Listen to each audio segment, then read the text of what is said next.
Hello everyone, I am Yash Dwivedi from Bennett University and today I am going to give you an introduction about dynamic programming. So let's consider these questions for today. What is dynamic programming in the programming world? Components of dynamic programming. Characteristics of dynamic programming, which includes optimal substructure property and overlapping subproblems. And lastly, dynamic programming methods, which includes top-down with memoization and bottom-up with tabulations. For introduction to dynamic programming, let's do a quick example just to get a feel of this. Consider this question. So what will this be equal to? It's 8 times 2, so everyone can tell the answer is 16. So let's add another 2 at the end of the above question. We can already tell that the answer is 18. So how do we know that it was 18 so fast, whereas we needed to count the number of 2's before? That's because we don't need to recount, as we have already knew that the previous answer was 16. We can say that dynamic programming is just a fancy way of saying remembering stuff to save time later. The whole thing just now had the essence of the dynamic programming. The idea is very simple. If you have solved a problem with a given set of inputs, then save the result for the future reference to avoid solving the same problem again and again. In short, we can say that we must remember our past. Let's see what is dynamic programming in the programming world.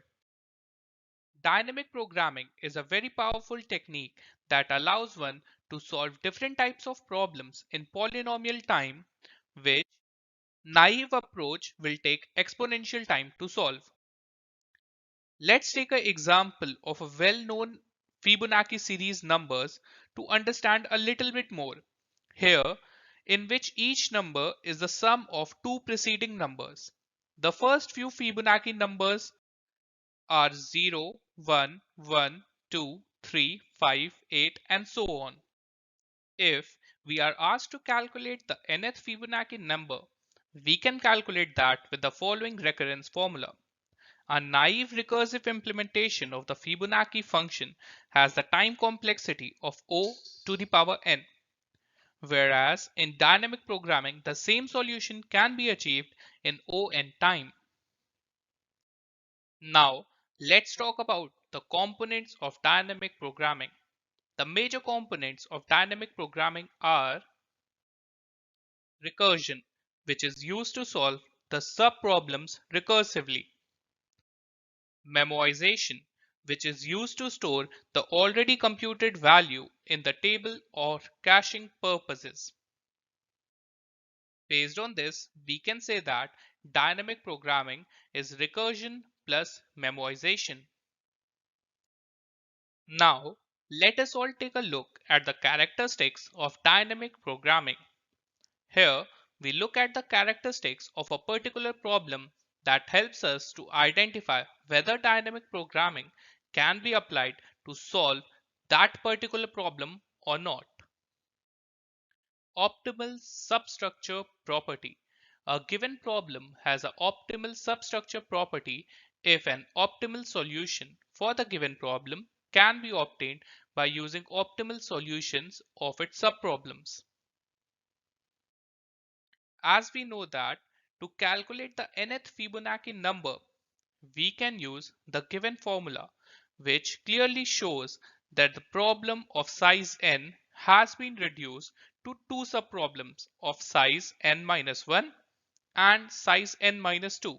It means that Fibonacci numbers have an optimal substructure property. Overlapping subproblems. Subproblems that are subsets of the original problem.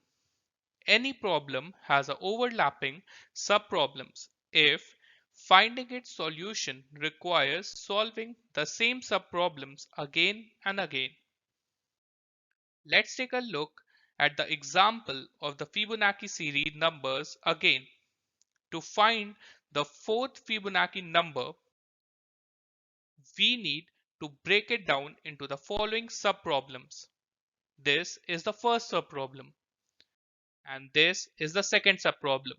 As you can see, there are overlapping solutions for this. So guys, this was all about the introduction to dynamic programming. Thank you very much for listening, and I hope you understood it well.